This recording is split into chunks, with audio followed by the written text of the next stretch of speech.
My name is Alex, and for as long as I can remember, my grandmother Vivian has been a thorn in my side, the voice in my ear whispering poison. She raised me after my mom, Clara, died in a car accident when I was 5. Dad? Never in the picture. Vivian always said he was some deadbeat who knocked up her daughter and vanished, leaving me as the bastard stain on the family name. She'd spit the word like venom during family dinners, her eyes narrowing at me while she doted on my cousins, Liam and Nora, the real grandchildren from her golden child, Uncle Marcus. For 30 years, I swallowed it, thinking it was my cross to bear. But oh, how the tables turned when the truth clawed its way out of the grave. Growing up in that creaky old Victorian house in rural Vermont felt like living in a museum of resentment. Vivian was a widow, sharp as a tack and twice as painful.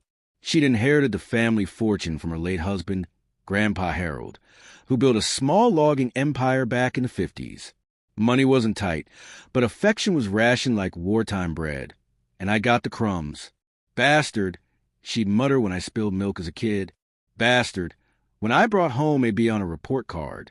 By my teens, it escalated to full-blown tirades. You're no blood of mine, Alex. Just a mistake Clara made with that drifter. Look at Liam and Nora. They're the future of this family. Liam, her pride and joy, was Marcus's son, always polished and preppy, destined for Ivy League. Nora, the princess, got ballet lessons and summer camps. Me, I mowed the lawn, fixed the roof, and learned to fix cars in the garage to earn my keep. I loved my mom from the faded photos and stories Uncle Marcus told when Vivian wasn't around.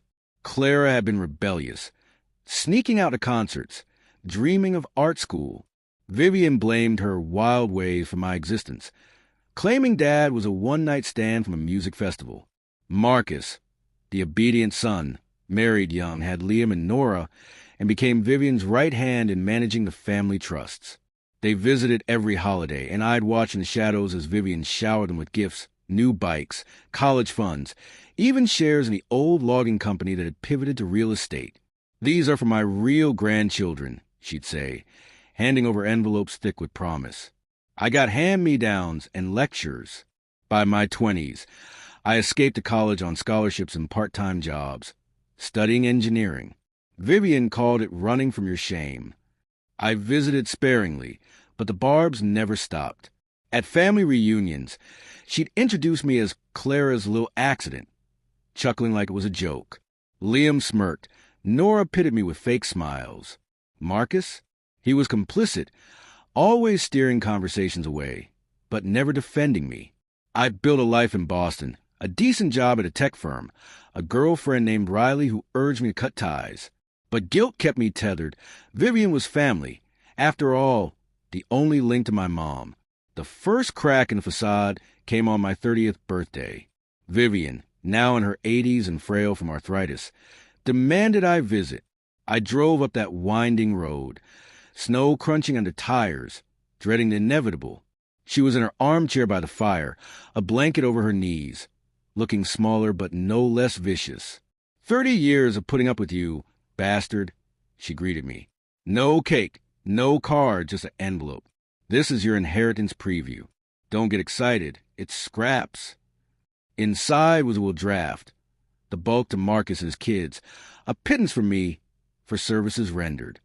I bit my tongue, but Riley's voice echoed, "Why do you let her?"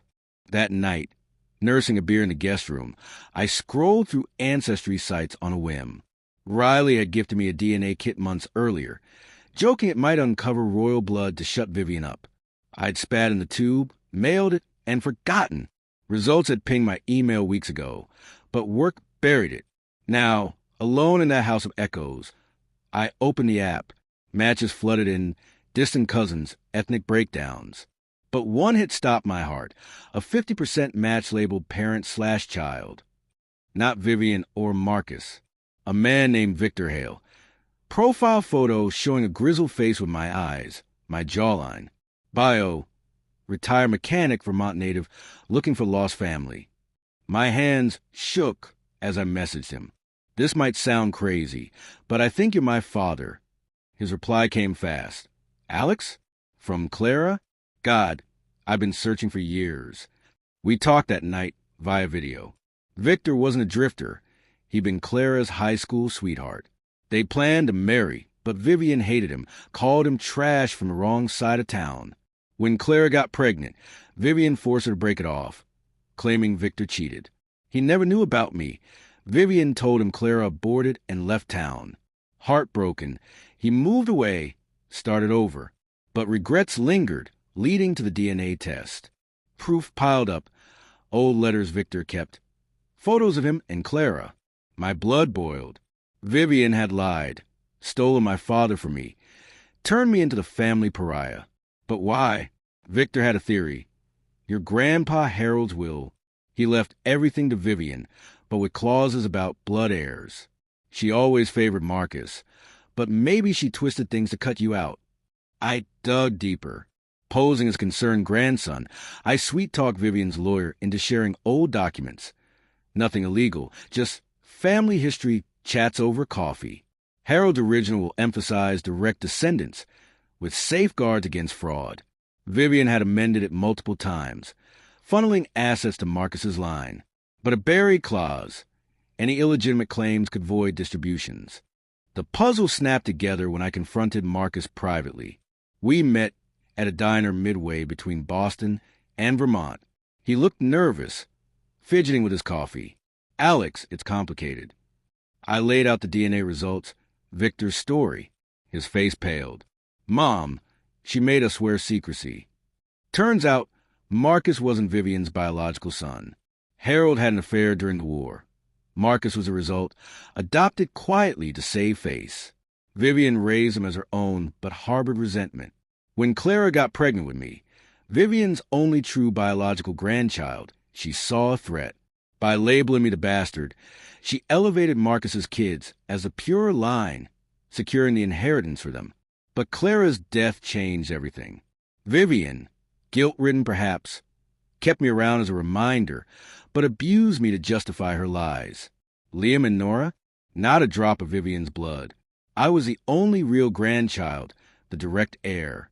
Revenge brewed slow, like Vermont maple syrup. I didn't explode, I planned. First, I reconnected with Victor. We bonded over lost time, fishing trips, stories of Clara. He moved closer, became family. Meanwhile, Vivian's health declined. Doctor said months, maybe. I visited more, playing the dutiful grandson.